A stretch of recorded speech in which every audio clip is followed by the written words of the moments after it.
Hello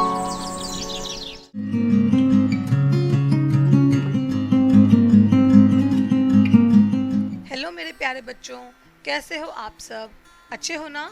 तो बच्चों, आज हम आपकी पर्यावरण अध्ययन की पाठ्य पुस्तक खोजे आसपास का पाठ नंबर 12 कैसे कैसे बदले घर पढ़ेंगे। तो बच्चों, जैसा कि आप इस नाम को ही पढ़कर समझ पा रहे हो, हम इसमें यह देखेंगे कि समय के साथ घरों में कैसे बदलाव आया। यह तो आप जानते ही हो कि समय के साथ साथ हर चीज़ में बदलाव आता है।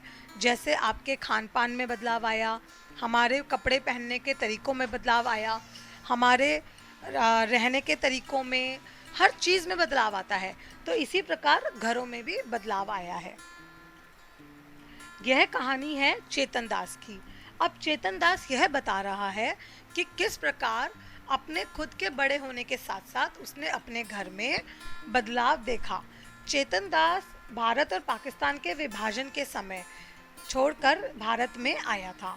तो उस समय चेतन दास केवल 9 वर्ष के थे।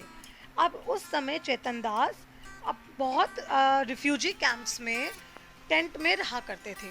और जब उन्होंने अपना पहला घर बनाया तो वो एक गांव में कच्चा घर था। अब आप इन तस्वीरों को देखिए। ये तस्वीरें कैसी हैं? ये सब तस्वीरें हैं कच्चे घर की, जिसमें मिट्टी की दीवारें बनी होती हैं और घास की और लकड़ियों की छत बनी होती है। मिट्टी और भूसी को मिलाकर दीवारें बनाई गई। कीड़ों को दूर रखने के लिए फर्श को गाय के गोबर से लीपा जाता था। लकड़ी की पट्टियों को जोड़कर छत बनाई जाती थी। दीमक से बचाव के लिए नीम और कीकर के पेड़ की टहनियों को लकड़ी पर लगाया जाता था।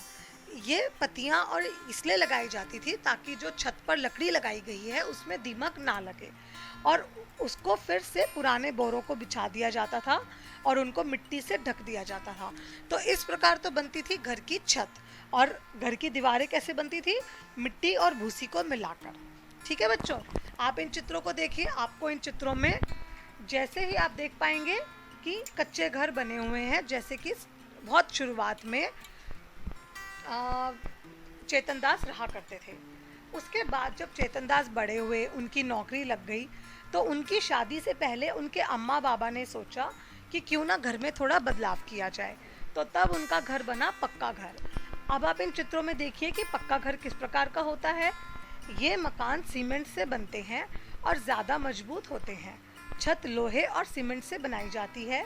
दीवारों को ईंटों से बनाया जाता है और फिर दीवारों को कभी भी मिट्टी से लीपना नहीं पड़ता, गोबर या मिट्टी से लीपना नहीं पड़ता। ठीक है, क्योंकि उन पे हर साल सफ़ेदी की जाती है। किचन और शौचालय के लिए अलग अलग जगह होती है। फर्श के लिए मार्बल चिप्स और सीमेंट का उपयोग किया जाता है। हम सबके घर भी पक्के घर ही हैं, आप लोगों ने देखा ही होगा। अब समय के बदलाव के साथ जैसे ही चेतन दास के बच्चे बड़े हुए तो उन्होंने फिर सोचा कि अपने घर में कुछ बदलाव किया जाए। तो अब हम देखते हैं गगनचुंबी इमारतों को। अब आप लोगों ने हाई राइज बिल्डिंग, मतलब जो बहुत बड़े बड़े अपार्टमेंट्स में घर होते हैं, आप लोगों ने देखे ही होंगे। वो भी पक्के घर ही होते हैं, लेकिन उनमें शौचालय, रसोई, कमरे सब पुनर्निर्माण किए जाते हैं और वो बहुत ही सुंदर और रंगीन बनाए जाते हैं। तो बच्चों, क्या आपने यह समझा कि किस प्रकार समय के साथ घरों में बदलाव आया है? अब आप मुझे यह बताइए कि मकान और घर में क्या अंतर होता है। बच्चों, मकान होता है एक 4 दीवारी वाला घर, जो कि आपका ईंट, सीमेंट आदि से बनाया जाता है। और उस मकान को घर तब कहा जाता है जब उसमें एक परिवार एक साथ मिलकर रहने लगता है। तो इसका मतलब आप लोग जहाँ रहते हैं हम उसे घर कहते हैं, और जब तक उसमें कोई नहीं रहता तो उसको मकान कहा जाता है।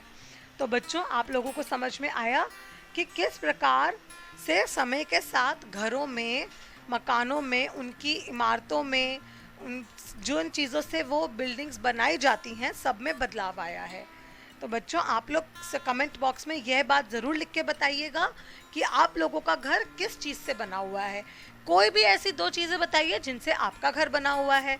ठीक है बच्चों, और उम्मीद करती हूँ आपको आज का पाठ समझ आया होगा। अपनी वर्कशीट को बहुत ही ध्यान से कीजिएगा। तो बाय बाय बच्चों, आपका दिन शुभ हो।